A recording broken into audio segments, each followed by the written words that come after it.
this is Wendy with Northwest Rider Magazine. Thanks for joining us this afternoon. I am here in my barn, our barn. It is our barn. It is our barn with my husband who works for Versatile Bobcat Solutions. And we want to talk to you a little bit about mud management today. Mitch is, obviously he's my husband, but he's a huge supporter of the magazine, and he's also a huge part of the horse community. And he's a little bit of an expert in mud management. So wanted to give him an opportunity to talk about that. The first thing we're going to talk about is grid. So Grid. That is the topic. Cadillac of mud management. So we've talked about this before, and the Northwest, the biggest issue you have here is the rain. And once November get here, the rain is going to be here, and we're going to have mud. And with that being said, we all love our horses, especially our wives love our horses. And once the mud hits, it's a disaster. And if you've ever dealt with muddy paddocks or runouts, it can be pretty bad. It isn't healthy for horses. It isn't fun to walk in to go out and get your horses. You can lose boots, and all kinds of stuff, shoes on your horses. So, today she wanted to get together with me and talk about grid. And I'm going to be honest, grid is probably the Cadillac of all Cadillac ways to do mud management. It's definitely more expensive, but it's like a one and done mud management system. Once you install this, your horses will not be in the mud pretty much ever again. The only thing you have to do once we install is keep your poops cleaned up. It's that simple, because if you don't, it will definitely turn into mud. Talk a little bit about the process for installation. So what are the steps? Installation's pretty basic. To get my equipment in without having to rent anything for smaller jobs, my excavator needs about 6 feet of clearance to get in to do the initial excavation, which, depending on your grade and where you're at already, typically we put 4 to 6 inches of crushed rock below the grid, and then we compact that in real nice and tight.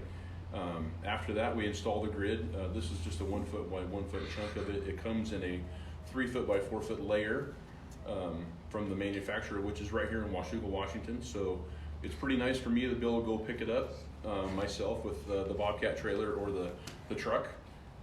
Our son's going to join us here. Look at that. He hurt himself. Anyways, sorry about that. So if I can go pick it up, you don't have shipping costs associated with the delivery and all that stuff. So it's way better for me just to go pick it up. The grid itself, once you get your compacted base in, you lay the grid in your 4 foot by 3 foot layers. It all snaps together on these two sides.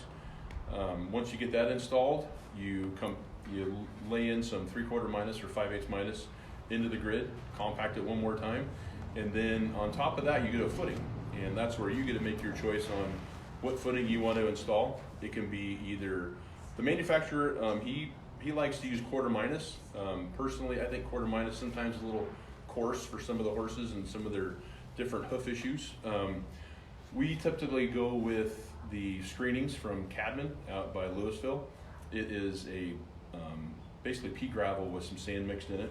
Horses tend to do really well in that. It doesn't pack into their hoofs real bad or nothing. It's easy to clean your poops up out of. But everybody's a little different. Yeah, everybody's different in what they want. Some people want sand. People.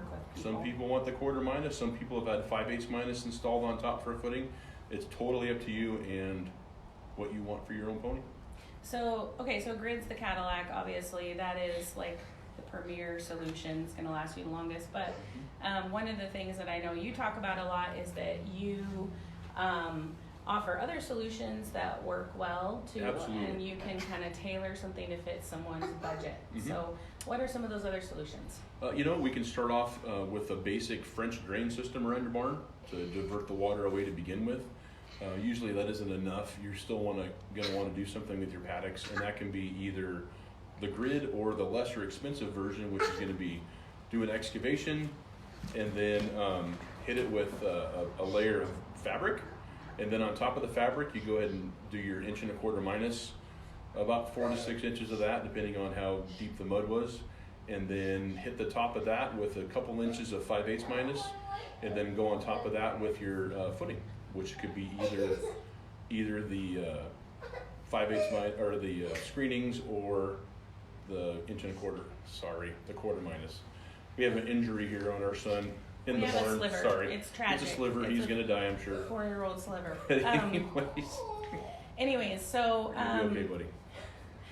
So is there anything else you think that, in terms of somebody getting started on this, when is a good time for them to do this? What is the ideal? Ideally, summertime and fall would be the best because then I'm not sloshing around the mud. But with that being said, we can definitely get in there in the middle of winter. We've done them during torrential downpours. It doesn't really matter. I do know that the manufacturer says his hottest 2 months out of the year are October and November for sales on the grid. So I'm assuming, if that's the case, we could install clear through, the end of the year and beyond. So spring is definitely, summer are definitely better, but it doesn't matter to me. We can definitely make the best of it. And if you decide you want to go for it in the middle of December, just give us a call and we'll come out and give you a free estimate. Cool. So I think that's the other thing just to kind of mention is you do provide free estimates and you work throughout the Northwest. So if anybody is interested in wanting more information, just give you a call. Yeah, give us a call. Anytime, day or night, we're usually available. Our number is 360-903-4473. Did you want to cost at all? Let's just be clear. We are not available all night because he said day or night. It's not true. I do make him stop and turn off the phone at some point. We have to sleep. Take care of our customers. Yeah. So, cost-wise, the grid, it depends on the access to your site. If I got to get other equipment to get, smaller equipment in for smaller areas, there's differences in jobs. Typically, you can plan for a local job in the general Clark County, Cowlitz County area to be anywhere from $4 to $5 a square foot installed. With that being said, every job's different. We've been as far north as Monroe, Washington, and that job, with extra cost for material up there being more and just the travel time involved, it was a little over $6 a square foot installed. So the one really nice thing about this material is we can custom fit it around existing fence posts or corrals or whatever you have. It cuts with the Sawzall pretty easily. We can get around doorways and all that stuff and just custom fit it to your specific needs. Cool. And obviously the same with the other solution as well, because you're not having materials other than rock, which is easy to be able to put where you need it. So Absolutely. Cool. All right. Well, Mitch, thank you. Oh, yeah. Do you mind if I mention some of the other stuff we do?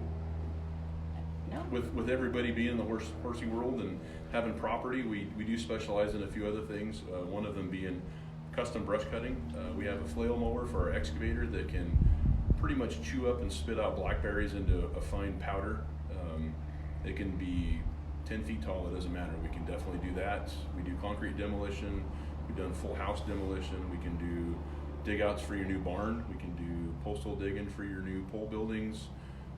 Custom parking areas for your RVs, your horse trailers, all those spots that turn to mud and mush in the wintertime. This is actually a great product for that. It's a little expensive parking area, but we can definitely do rock parking areas for your horse trailers and RVs and just your trucks and cars. Cool. Okay. Well, hey, thanks. Thanks for having me on today with Northwest Rider Magazine.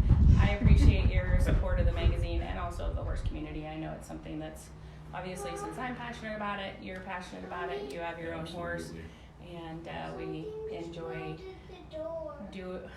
Sorry, my son is now talking about the horses looking at him through the door. Anyways, thank you guys for joining us. I will put links in the comments. If you have any questions, feel free to get in touch with Mitch. So, thank you. Let's get them horses mud free. Thank you.